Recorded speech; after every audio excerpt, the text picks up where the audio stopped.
This book is titled Caps for Sale, a tale of a peddler, some monkeys, and their monkey business by Esphyr Slobodkina.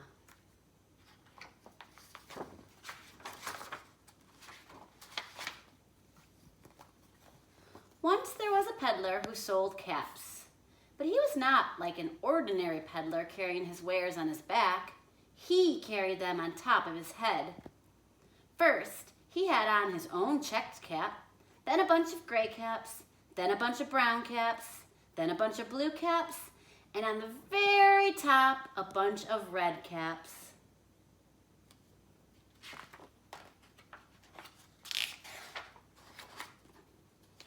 He walked up and down the streets, holding himself very straight so as not to upset his caps.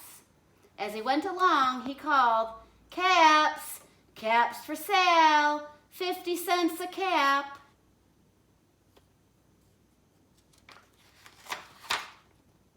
One morning, he couldn't sell any caps. He walked up the street and he walked down the street calling, "Caps! Caps for sale! 50 cents a cap!" But nobody wanted any caps that morning. Nobody wanted even a red cap. He began to feel very hungry, but he had no money for lunch. "I think I'll go for a walk in the country," said he, and he walked out of town slowly, slowly, so as not to upset his caps.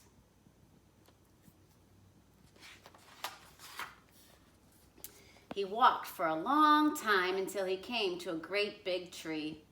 "That's a nice place for a rest," thought he, and he sat down very slowly under the tree and leaned back little by little against the tree trunk so as not to disturb the caps on his head. Then he put up his hands to feel if they were straight. First his own checked cap, then the gray caps, then the brown caps, then the blue caps, then the red caps on the very top.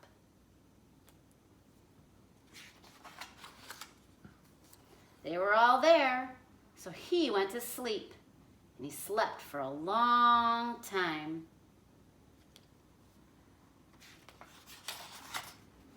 When he woke up, he was refreshed and rested. But before standing up, he felt with his hand to make sure his caps were in the right place. All he felt was his own checked cap.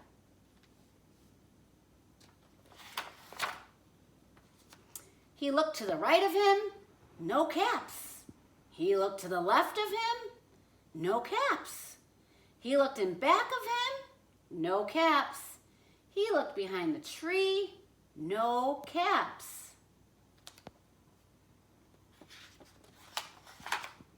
Then he looked up into the tree, and what do you think he saw?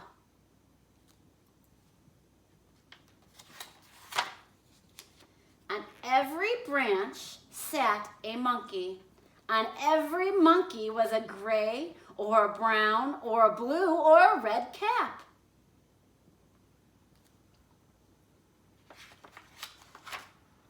The peddler looked at the monkeys.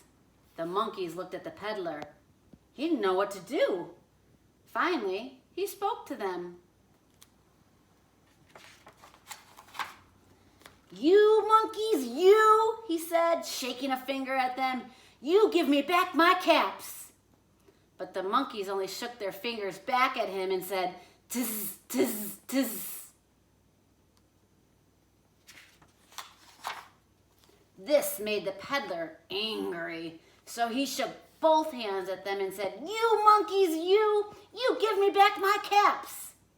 But the monkeys only shook both their hands back at him and said, "Tiz, tiz, tiz."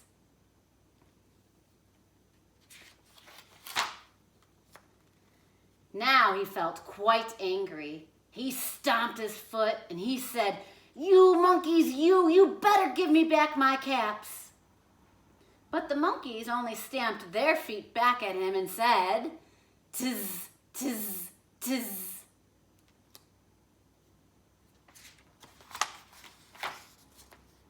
By this time, the peddler was really very, very angry. He stamped both his feet and he shouted, "You monkeys, you must give me back my caps." But the monkeys only stamped both their feet back at him and said, "Tis, tis, tis." At last, he became so angry that he pulled off his own cap and he threw it on the ground and he began to walk away.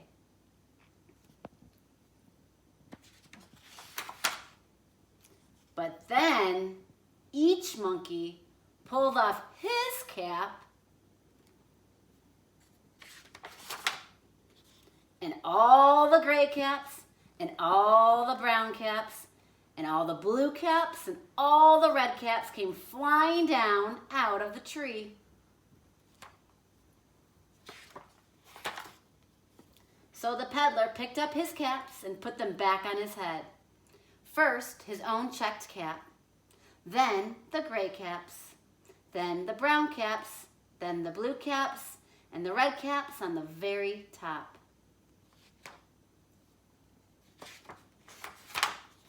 And slowly, slowly he walked back to town calling, "Caps, caps for sale, 50 cents a cap." The end.